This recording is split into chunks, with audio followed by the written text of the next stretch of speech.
Namo tassa bhagavato arahato samma sambuddhassa. Namo tassa bhagavato arahato samma sambuddhassa. Namo tassa bhagavato arahato samma sambuddhassa.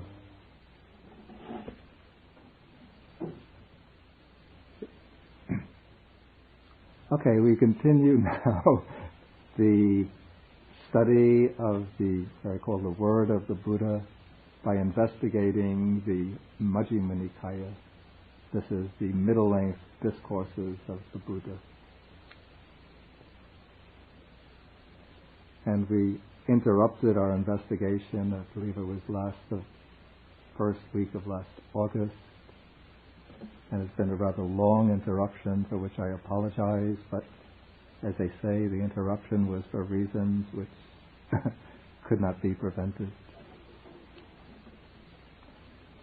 And before we go further in our study, for the benefit of those people who are new to the course and also to refresh the memories of those of you who attended previously, I want to do a kind of recapitulation of the territory that we've covered so far, since I've arranged the study of the suttas in a somewhat according to a somewhat systematic structure or pattern. Okay, we began with a number of suttas which deal with the enlightenment of the Buddha. And the purpose of taking these suttas is first to show the Buddha's own quest for enlightenment as something of call it an archetypal pattern that all Buddhist followers undergo in their own development along the Buddhist path. One begins as an ordinary, ignorant worldling enmeshed within the delusions of the unenlightened mind, is enmeshed within the sufferings, within the entertainments and diversions of samsaric existence, and then through the experience of suffering, one becomes awakened to the need to emerge from these delusions, these entertainments and diversions, and come to some realization of some unconditioned truth. Okay, so the study of the Buddha's enlightenment is to examine the Buddha's early life, quest for enlightenment, as a kind of pattern for our own pursuit of the Buddha's path, and also to establish the credentials or authority of the Buddha as a teacher, as one who has truly achieved what we call Anuttara Samma Sambodhi, the supreme perfect enlightenment. Of course, when we study these suttas, we cannot actually verify or testify to the fact or truth of the Buddha's enlightenment, but we see that the texts do assert that the Buddha has achieved the supreme enlightenment. The second section of our study shows the way a potential or prospective disciple of the Buddha should approach the teaching, approach the Dhamma. We call a wise, prudent, cautious way to approach the teaching. One doesn't approach through blind faith, through emotional devotion. One doesn't approach through a kind of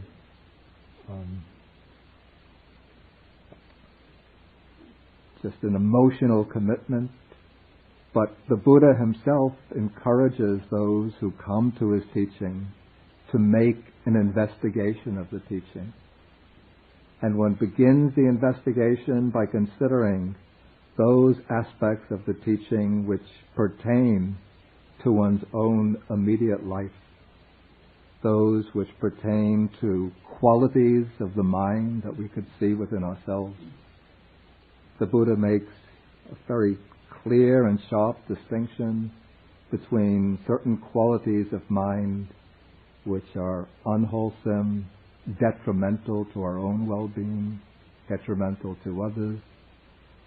These are called unwholesome states.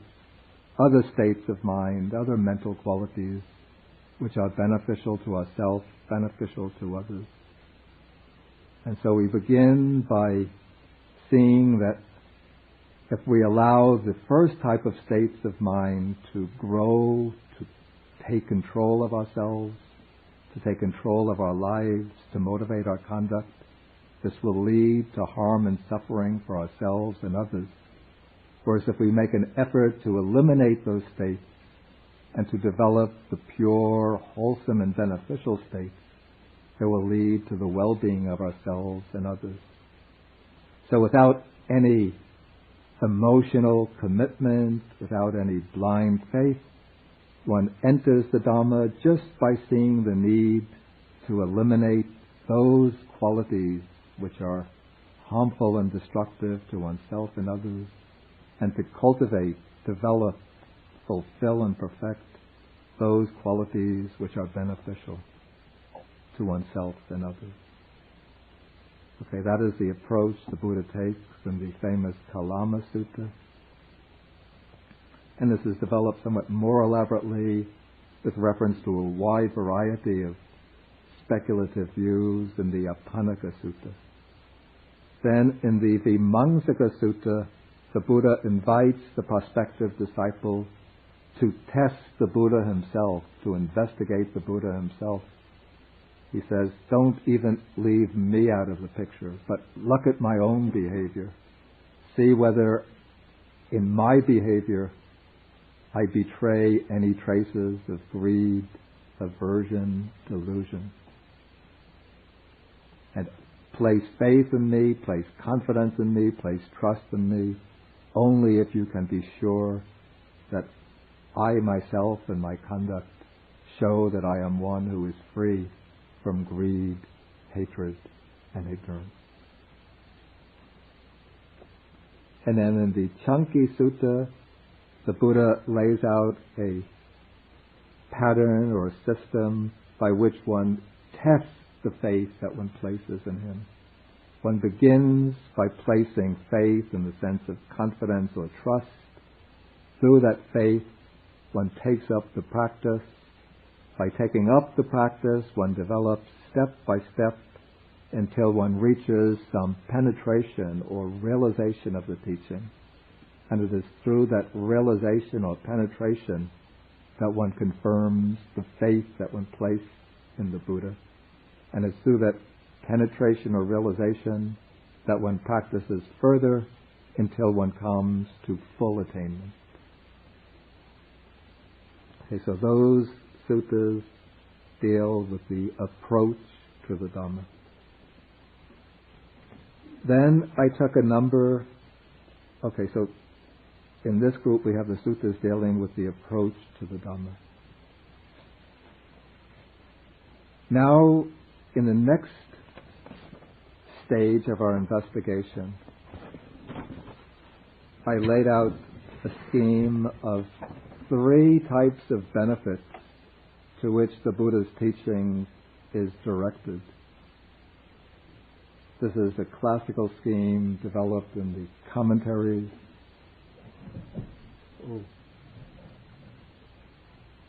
I think, are these finished and done with? Okay, so we have these 3, what I call these 3 domains of the teaching. The first is 3 goals of the teaching, and each goal demarcates a particular domain of the Dharma. The first goal is well-being and happiness in this present life, in well-being and happiness in this present life with respect to mundane benefits. What I mean is that the Buddha will teach, for example, parents how to bring up their children, children how they should respect and care for their parents. He'll teach husband how to care for the wife how to care for the husband. He teaches rulers, the kings, how to look after the subjects. He'll teach citizens how to fulfill their civil duties, their responsibilities. So people sometimes think the Buddha was just like an otherworldly teacher, trying to lead all of his disciples to nirvana, some kind of otherworldly bliss. But if you really read the suttas, the ancient texts, you see that the Buddha dealt with so many aspects of just day-to-day mundane existence. We don't find that that many in the Majjhima Nikaya, but there are many suttas of this type in another collection, the Anguttara Nikaya. And then also he would deal with the very mundane concerns of the monastic order, even explaining to the monks how to build a latrine, a proper latrine, how to build a bathhouse, resolving quarrels amongst the monks, making many, many regulations, rules and regulations, then establishing the relations, the proper relations between the monastic community and the lay community. All of these are aspects of establishing mundane well-being and happiness. And then the Buddha would also try to resolve conflicts and quarrels between different social groups, different communities.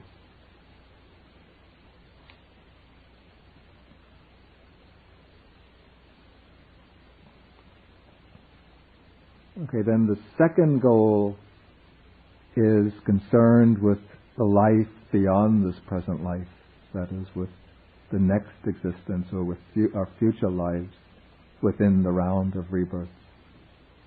And this is called well-being and happiness in future lives, or in Pali, Samparayika Hita Sukha. And from this perspective, then the teachings of the law of karma and the teaching on rebirth becomes very relevant. And here the ethical teachings also come into play. So we have the Buddha teaching laying special stress on the 10, what are called the 10 pathways of wholesome karma. The need to avoid the 10 pathways of unwholesome karma, or of unskillful action. The need to fulfill, to complete, to master the 10 pathways of wholesome action. The need to generate merit, to perform virtuous actions in order to secure for oneself a happy rebirth in the future. And so we studied a number of suttas which pertain to this particular domain of the teaching.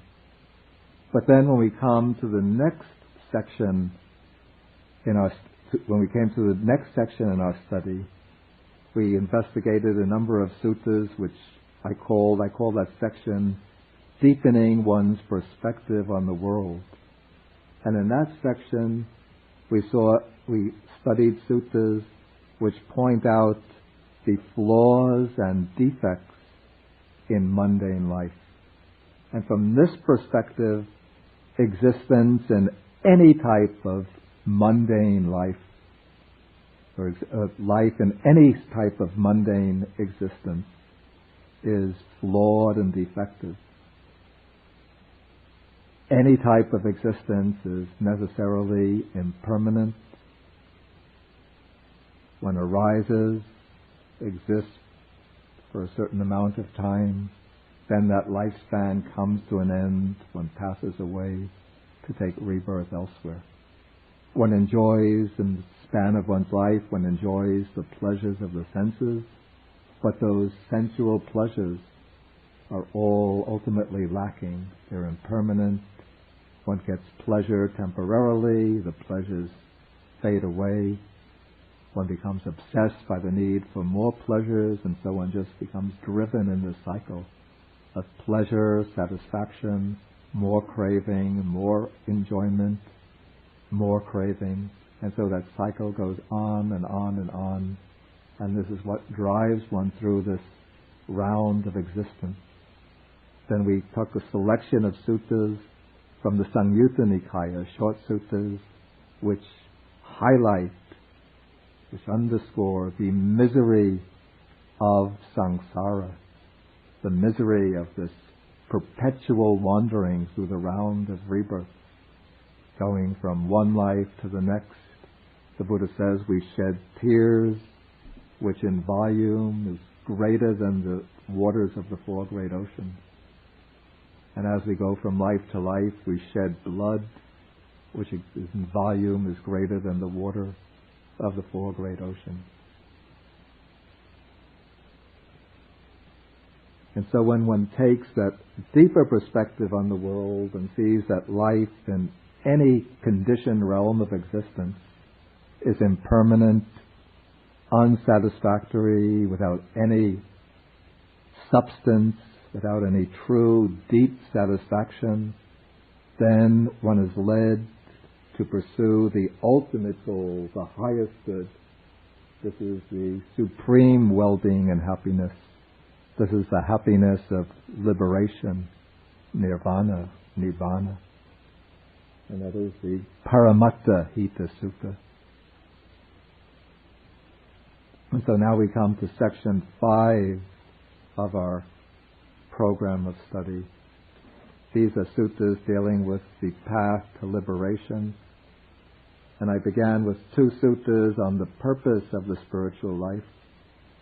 The first is the shorter discourse to Malankya Putta.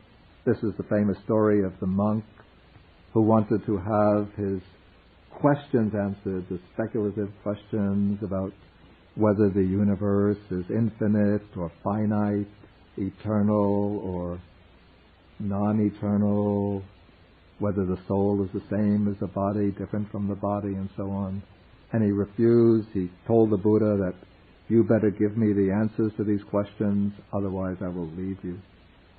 Then the Buddha related to him this famous simile about the man who has been hit by a poisoned arrow. His friends bring the physician, a surgeon, to remove the arrow. And the man says, I won't let you take out the arrow until you tell me the name of the man who shot me, the type of arrow that he used to hit me, the material that the bow was made out of, and all the information about where the man acquired his skill in archery, and so on and so forth. And so that man who's hit by the arrow would die before he learns the answers to these questions. And so the Buddha says that I'm not teaching the Dhamma in order to satisfy your curiosity about these questions, but to show you the way to liberation from suffering. Okay, so that sutta establishes that the purpose of the spiritual life is not to answer our speculative questions. And now we come to the sutta that we're going to deal with tonight, the Mahāsāropama Sutta, which deals with the purpose of the spiritual life from another angle. So now we can take our books. Now I've sort of finished summing up what was about 7 months of study in a half an hour.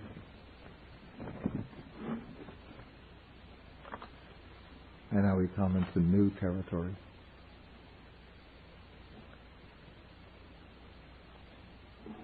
This is now we come to Sutta number 29.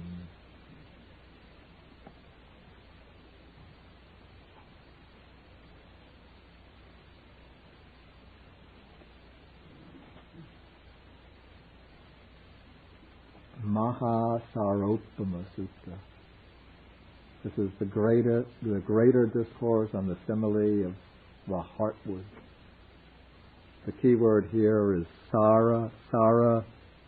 It's an interesting word because it has several nuances. Originally, it is like in a tree there are different types of wood, and the outer wood is called the softwood, Paguna.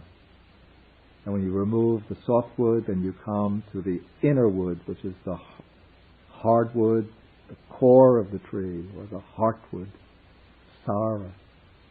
And so that word Sara means, on the one hand, it's the heartwood, but it also takes on the meaning of the core or essence of anything, the substance. Philosophically, you say that the Buddha, since he teaches not non-self, anatta, we say everything is without any sara, without any essence.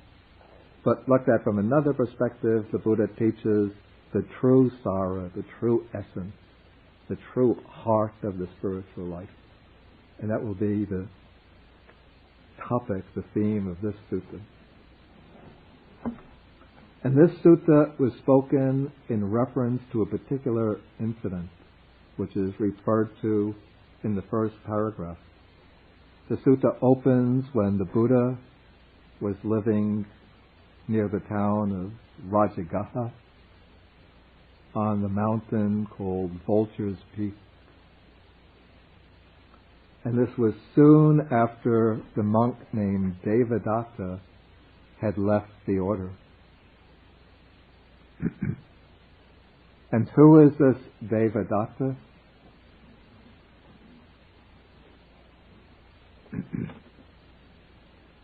Devadatta was a cousin of the Buddha who had become a monk after the Buddha had returned to his home city, his native city, and preached the Dhamma. And when the Buddha had returned to his native city, then many of his relatives, his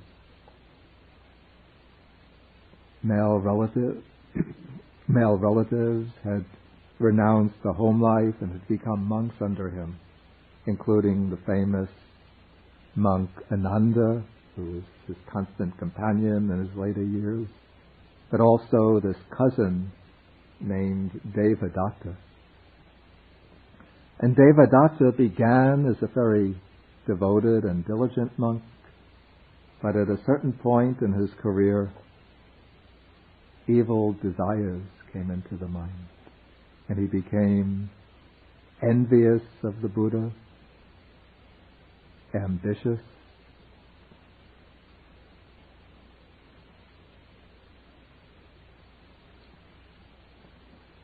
but earlier he had been quite successful in his meditation at a mundane level, and he had developed very strong samadhi, meditative concentration, and he had been able to use that samadhi to develop what are called the iddhis. These are supernormal powers, spiritual powers.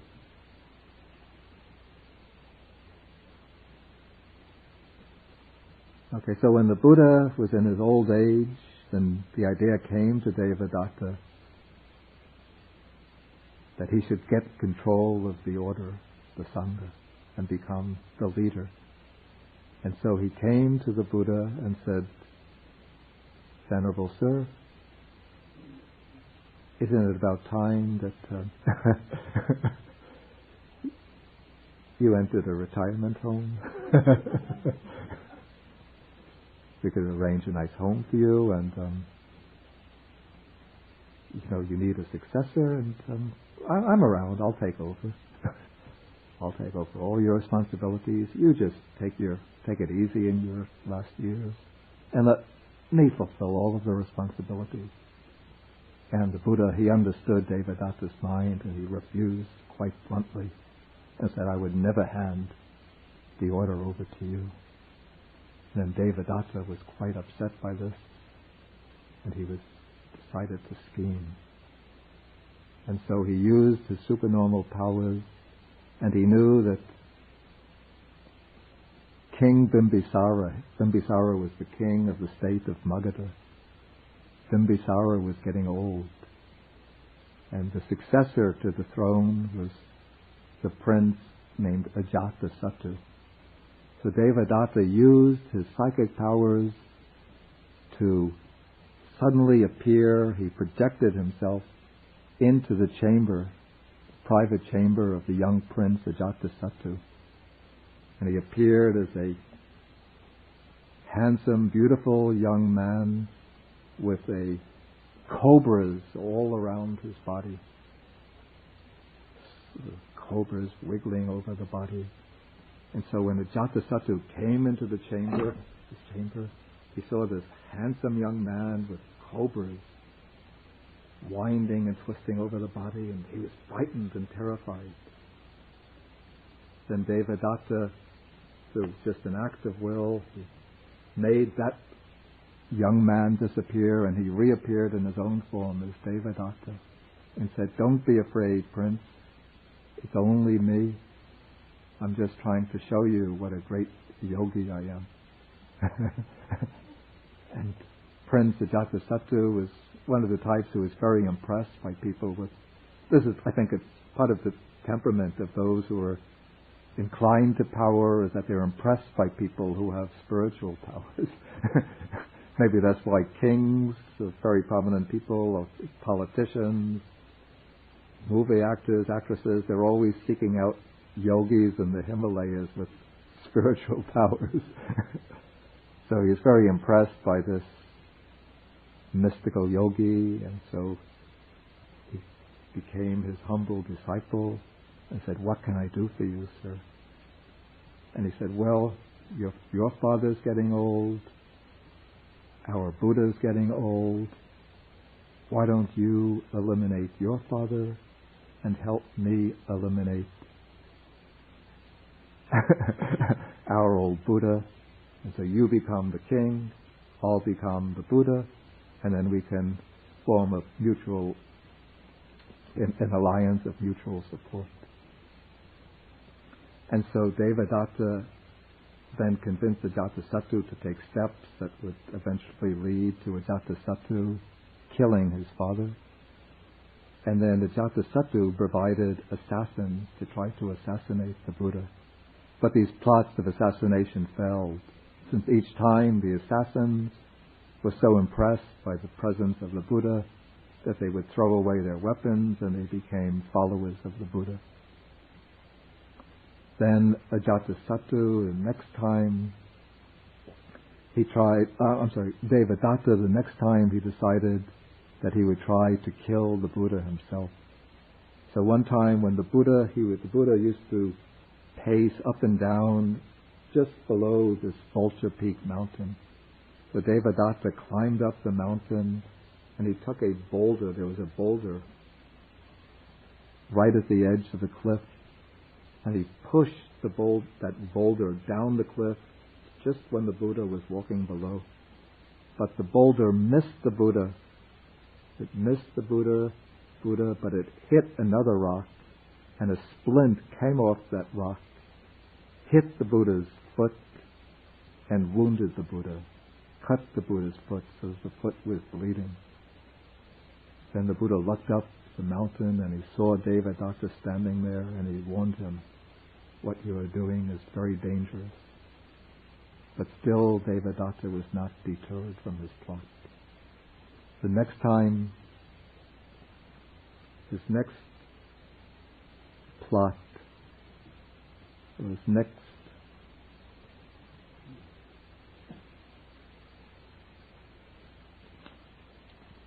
way of trying to assassinate or kill the Buddha, he got an elephant, a mad elephant. He got the elephant drunk, and when the Buddha was walking down the street on alms round, he had the elephant released from its stable and sent it straight at the Buddha. And the Buddha was walking down the road accompanied by the Venerable Ananda, and the elephant came charging at the Buddha, full speed ahead. And there was just Ananda and the Buddha walking down the road. And as they walked, Ananda saw the elephant coming and said, "I'll step in front of you, sir, and protect you." But the Buddha said, stay where you are. And the elephant came running. And just as it approached the Buddha was radiating his loving kindness towards the elephant. The elephant was coming closer. And just when it was a few yards away, it came within the aura of the Buddha's radiation of loving kindness. And it was just completely softened by that loving kindness till it bowed down at the Buddha's feet and worshipped him. And softly, quietly, gently walked away. So then when this fell, then Devadatta saw that all of his plots had failed. And so he got a group of young monks to follow him. He convinced them that he was a very wise, enlightened man. And he broke away from the Sangha and tried to form a rival party, a rival monastic order. And this is the event that's referred to at the beginning of the sutra. Okay, so now we come to the text itself. And now here the Buddha is referring to Devadatta, and he's addressing the monks. So the text itself, it doesn't make any direct reference to Devadatta, but we could see that Devadatta is behind the sutta.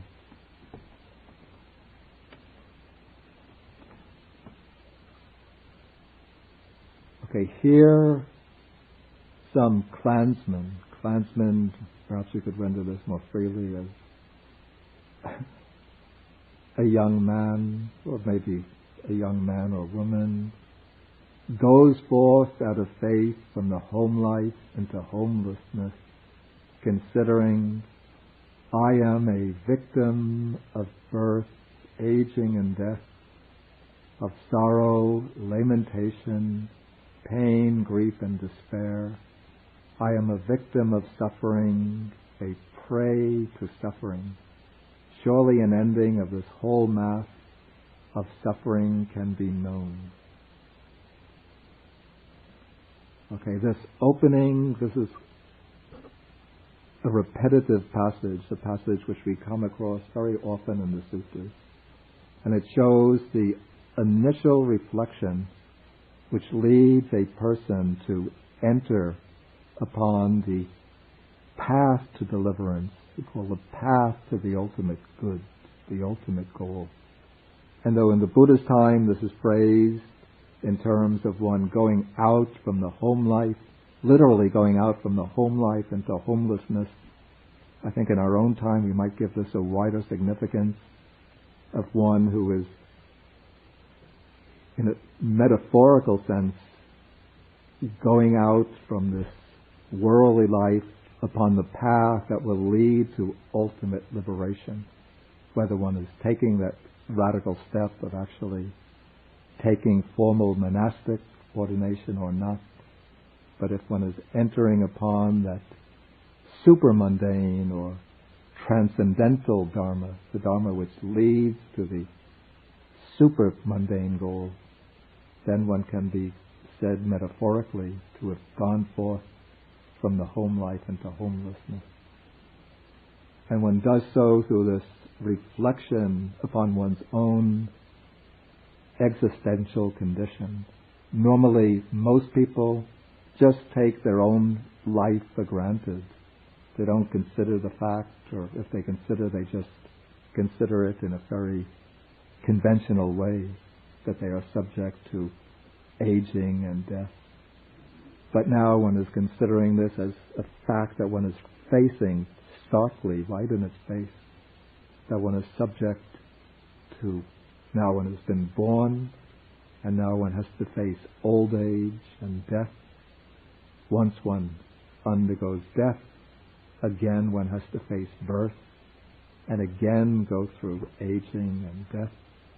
As one does so, one undergoes sorrow, lamentation, pain, physical pain, mental pain or grief and despair.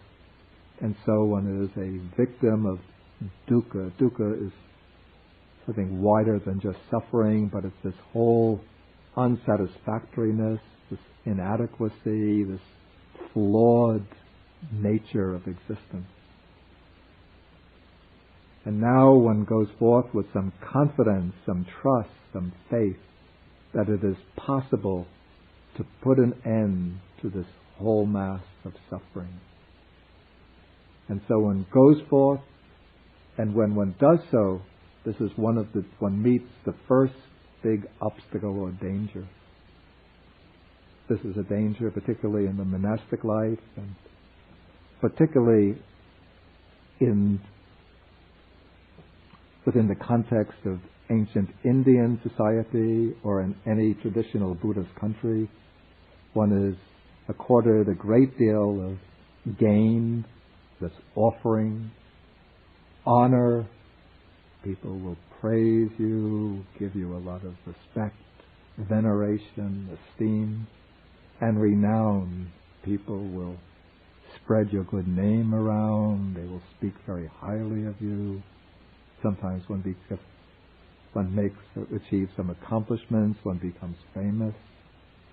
And so this becomes a pitfall or obstacle to one's further progress. In the Samyutta Nikaya, there's a whole group of suttas, a whole collection called the Connected Discourses on Gain, Honor, and Fame, in which the Buddha speaks about the dangers of gain, honor, and fame. And he says that the gain, honor, and fame, he compares it to a fisherman's hook. He says that just as a fisherman might throw with his fishing rod, he throws the hook into the pool, and the fish comes along thinking that he'll get a nice meal, swallows the hook with the bait on it. And when he swallows the bait, the hook gets caught in his belly, and he's trapped. He's finished. So gain, honor, and fame, that becomes the big obstacle to spiritual progress. And how this comes about, okay, this new young monk, Venerable Sir, please take this, please receive this. He's given so many offerings. Maybe he's come from a poor village family. Suddenly, everything he wants. May I bring you some of this, Venerable? May I give you some of that, Venerable? So, all of these gains, these honors, and now he becomes swollen, pleased, uplifted. And, that thought, I went forth to get out of suffering. Where is it? It's gone. But now his intention is fulfilled. Now he's satisfied. No longer thinks about that original purpose. And now, because he is honored and praised and receives so much gain, now he starts praising himself and disparaging others. And here I think, of course, the Buddha is referring obliquely to Devadatta, because he was being honored and praised by this prince, Ajatasattu. But here this monk is now thinking, I have gained honor and renown, but the other monks are unknown, of no account. Then he becomes intoxicated with that gain, honor, and renown. He grows negligent. He falls into negligence, and being negligent, he lives in suffering. Okay, so I've tried to map out pattern here. It's written so beautifully, it seems almost like a crime. No, I'll erase this. Everybody has copied this? No, don't. No, it'll take too long. Okay, so as a result of gain, honor, and renown, first he becomes pleased and his purpose is fulfilled. You can call it complacency. He becomes complacent or self-satisfied. That is, one loses sight of the higher purpose and one settles down to a rather comfortable level of being satisfied with the mediocre. Then next comes self-praise and disparaging others. So we could call self-praise is maybe pride or vanity, and disparaging of others is contempt. Okay, then one becomes intoxicated with that gain, honor, and renown. I don't want to use the word intoxication. We might call this, we might call this pride. Or let's call this addiction. We'll say that he becomes addicted to the gain, honor, and renown. And then that will be followed by negligence.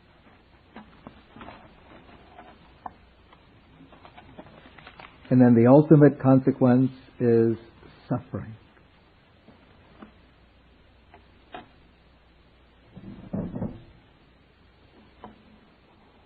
Okay, so these are the consequences that come not from acquiring gain, honor, and renown per se, but from becoming pleased with that gain, honor, and renown.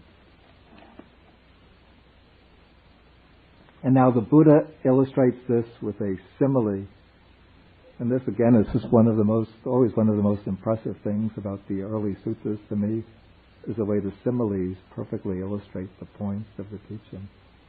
Okay, here we have a man who needs heartwood.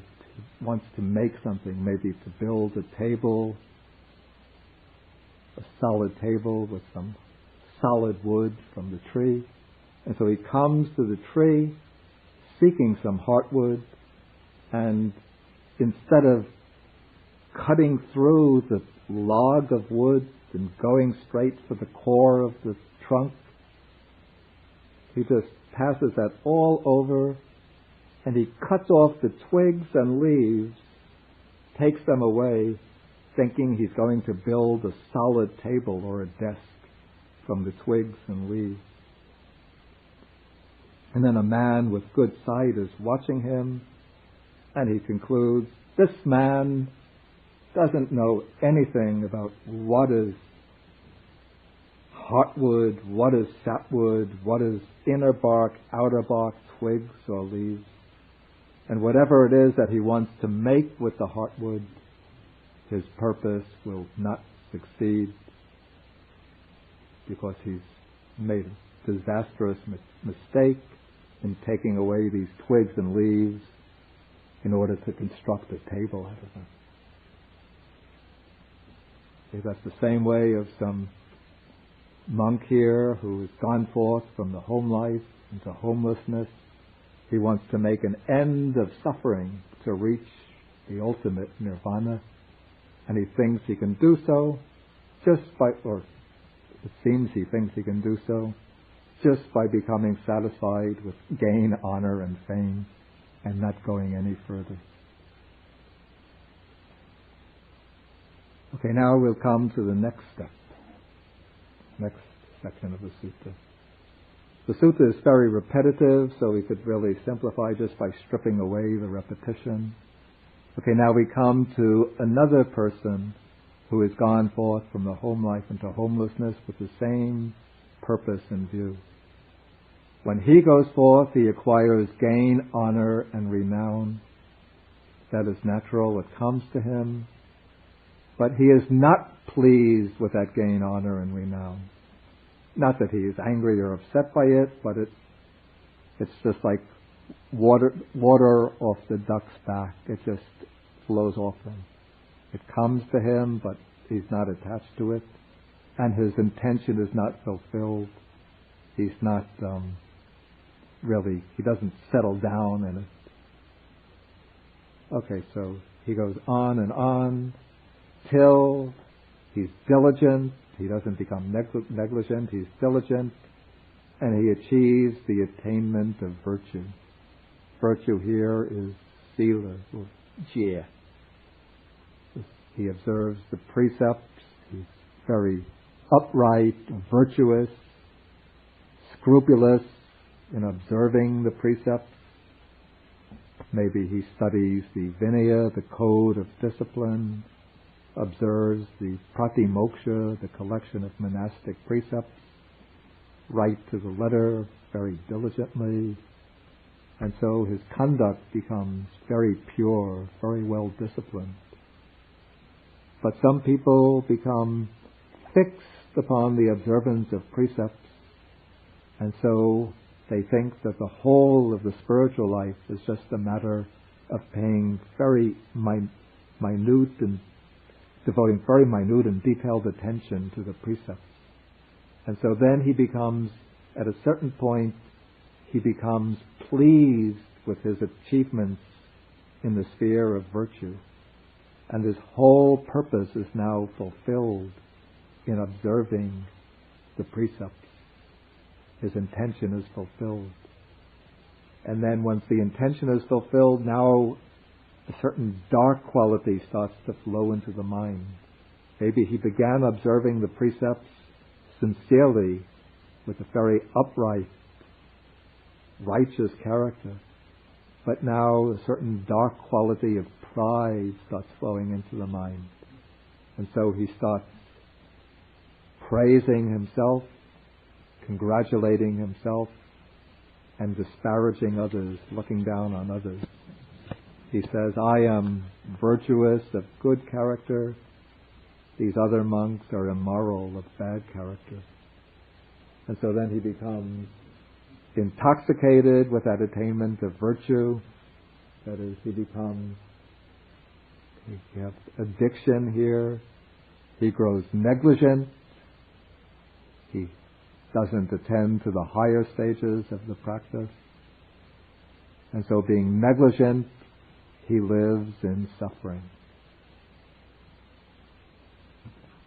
This is like a man who goes in search of heartwood.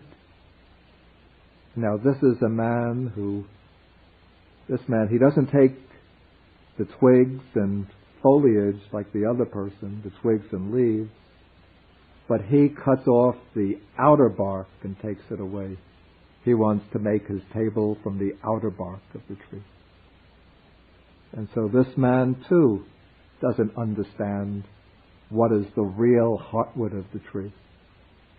And so the person who goes forth into the homeless life, wanting to put an end to suffering, to reach the ultimate nibbana, but then just becomes satisfied with very scrupulous and diligent observing of the precepts, of virtue. That is like one who has taken the outer bark of the holy life and stopped short with that.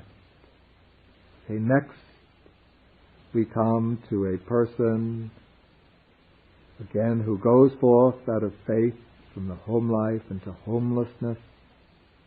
I promised myself that I would give the class from 7 to 8.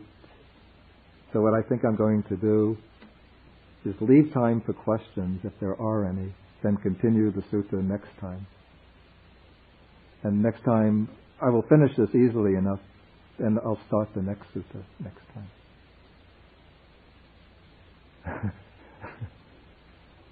So, if there are questions, please feel welcome to ask, either on anything of the review that we did, or anything that we've covered, just a little.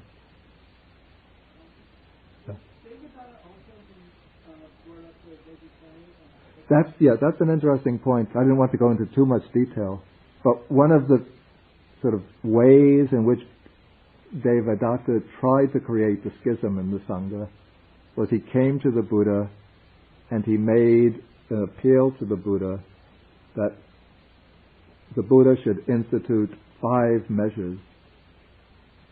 The 5 measures were that monks should always live, let me see if I could remember them. They should always live at the root of the tree, that they should not live in dwellings, that they should always live in the forest, not live in the village, that they should always wear red robes, that they should not accept robes which are ready-made, made by householders, that they should only eat vegetarian food, but they should not eat fish or meat, and that they should eat only food which has been collected on alms round, but that they should not accept invitations to meals. Yeah. Yeah. Okay, now the Buddha said, I allow, one who wants to live at the root of a tree can do so. One who wants to live in a more comfortable dwelling can do so. One who wants to live only in the forest can do so. One who wants to live in the town could do so. But he said, with regard to the one who wants to live under the tree, he can do so during most of the year except during the rainy season. According to the rules, during the rainy season, he has to live in a sheltered dwelling. With regard to the other rules, it's left up to the discretion of the monk. If he wants to live in the village, he could do so. If he wants to live in the forest, he can do so. If he wants to wear only the rag robes, he could do so. If he wants to accept robes that are ready-made, which are offered by lay people, he could do so. If he wants to collect food, to eat food only that he collects in alms round, he could do so. Otherwise, he could accept food which is offered by householders, which is brought to the monastery, which is offered in the homes of householders.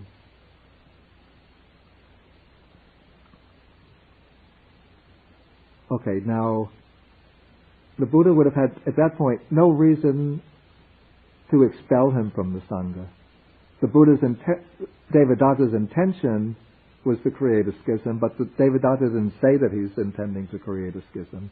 He's just he's requesting the Buddha to lay down these rules. Now, sort of the point of the rules is to try to make the Sangha an exclusively ascetic order, because Devadatta is thinking that people admire asceticism. And so he wants to be like more ascetic than the Buddha, and to force the monks to be more ascetic in their observances than they actually are. Whereas the Buddha knew that first, since he was establishing a very large order, he had to make accommodations for the temperaments and modes of practice of different types of monks. And also I think this is part of the Buddha's method of instituting the Dhamma in the world. If he laid down very strict ascetic rules, the Buddha Sangha would have been just like one of the other ascetic orders in India in that period, which would have been remote from cities and villages. It would have consisted just of yogis living in seclusion, and it wouldn't have had much interaction with lay people. Whereas I think the Buddha wanted to create a Sangha which did have interaction with lay people and which was able to present the teachings to lay people for their benefit. Okay, so when the Buddha refused the request of Devadatta, then Devadatta knew that he had now some ammunition in his pistol, so to speak, for creating a schism. And that was the argument that he used to convince the group of young monks, newly ordained monks, that he was superior to the Buddha. So then he convinced those newly ordained monks. He said, "How can you be following this fellow? Look at the way he's letting the monks live. So lax, so slack. The monks are just hanging around in their temples, in their monasteries. People are bringing them food. We want to go off. We want to live like real, striving ascetics, going around with alms bowls from house to house, not getting these fancy Madison Avenue style, Fifth Avenue robes. We're just going to pick up rags and sew our own robes."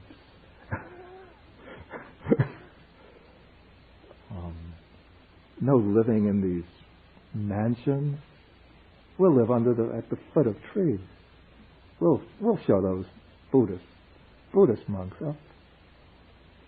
And so they were convinced, according to the text, they say 500 young monks. Of course, 500 is usually an exaggerated figure, just to show a large number.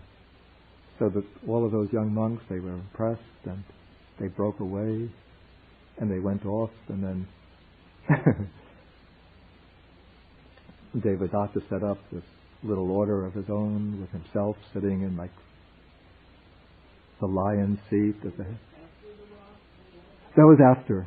At that point, Devadatta was still a member of the Buddhist order. It wasn't yet a cause for expulsion. Yeah.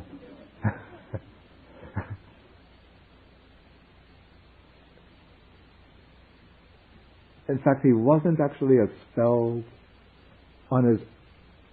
But the Buddha had already issued a kind of decree or edict that whatever... He asked Sariputta and Moggallana, the two chief disciples, to tell people that whatever Devadatta does on his own should not be taken as representing the Buddhist order, but just as representing the personal opinion of Devadatta. But Devadatta was still a member of the Buddhist order, even though he'd made these assassination attempts at the Buddha. But there's no attempt made to expel him.